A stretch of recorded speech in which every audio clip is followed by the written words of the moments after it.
Salut à toi, c'est Benoît. On se retrouve aujourd'hui pour la suite des features de la toolbox Find Leads d'Anyleads. Donc là aujourd'hui, ce qu'on va voir, c'est tout simplement comment récupérer les contacts et scraper à partir des URL LinkedIn des profils qui éventuellement peuvent t'intéresser. Alors, comme d'habitude, on commence en s'identifiant. Voilà, ça charge tranquillement. On dit bonjour à la mascotte, comme d'habitude. Voilà.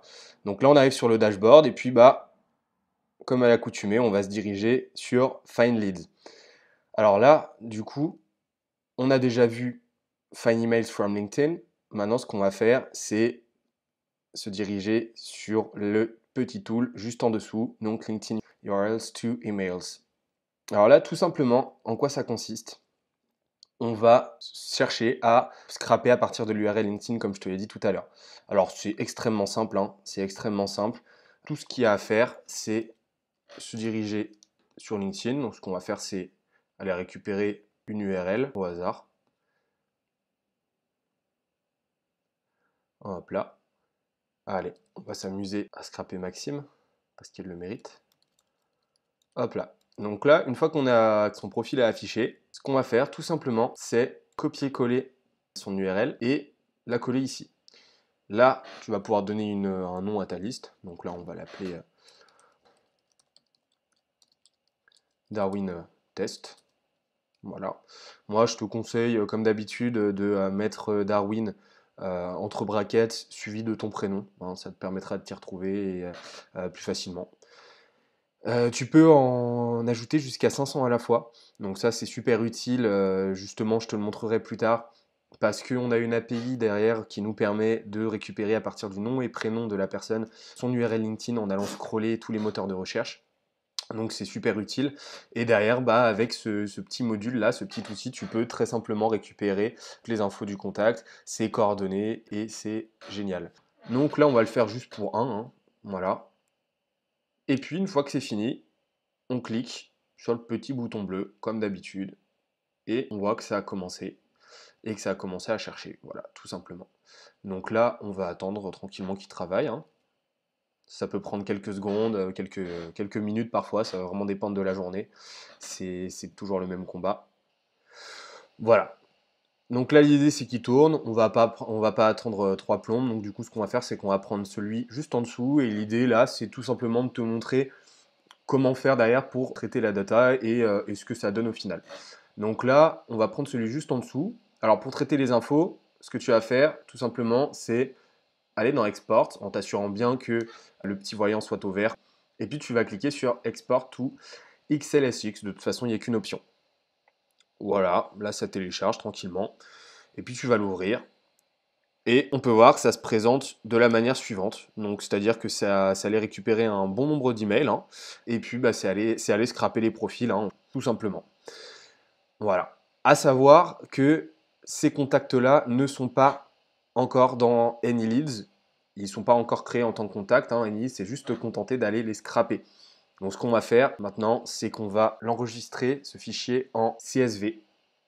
Alors l'idéal, c'est du CSV UTF-8, puisque ça va garder l'encodage des accents, etc. À savoir que sinon, tu risques de te retrouver avec quelques petites surprises en termes de syntaxe et d'orthographe des prénoms et des noms. Donc une fois que c'est fait, tu vas dans Contact. Comme d'habitude, tu te crées une petite liste. Voilà.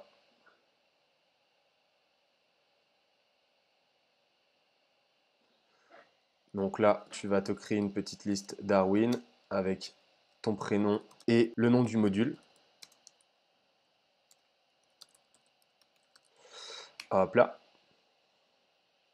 Et une fois que c'est bon, tu retournes dans Contact. Donc tu cliques ici, hein, et tu vas cliquer sur Import. Là, tu vas cliquer sur Import via CSV et tu vas pouvoir glisser ou uploader tranquillement ton CSV.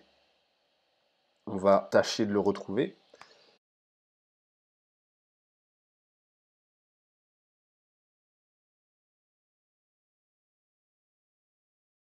Parfait.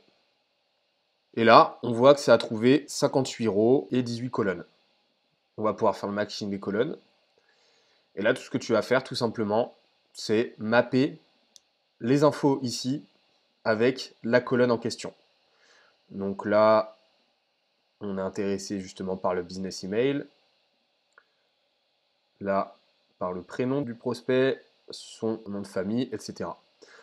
Donc là, je ne vais pas le faire en entier là, mais tu prends ton temps hein, pour bien faire le matching, pour avoir bien toutes les infos. Et une fois que c'est fini, tu peux cliquer sur Assign to a list.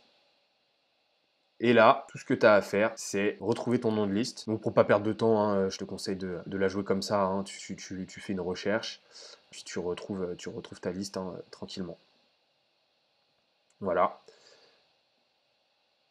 Tu retrouves ta liste tranquillement. Et une fois que c'est fait, tu as deux choix qui s'offrent à toi. Le premier, c'est Skip and Do Not Update. En gros, ce que ça va faire, c'est que quand Analyst va remarquer qu'il y a déjà un contact dans la base de données qui ressemble au contact que tu cherches à importer, il va se dire, bon, bah, j'arrête là les opérations, je laisse le contact tel quel et je passe au suivant. Alors que le deuxième choix, Auto-Update, ce que ça va faire, c'est que dès que ça va remarquer qu'un contact existe déjà, au contraire, ça va aller l'enrichir avec les nouvelles infos qu'éventuellement tu pourrais apporter là avec cet upload.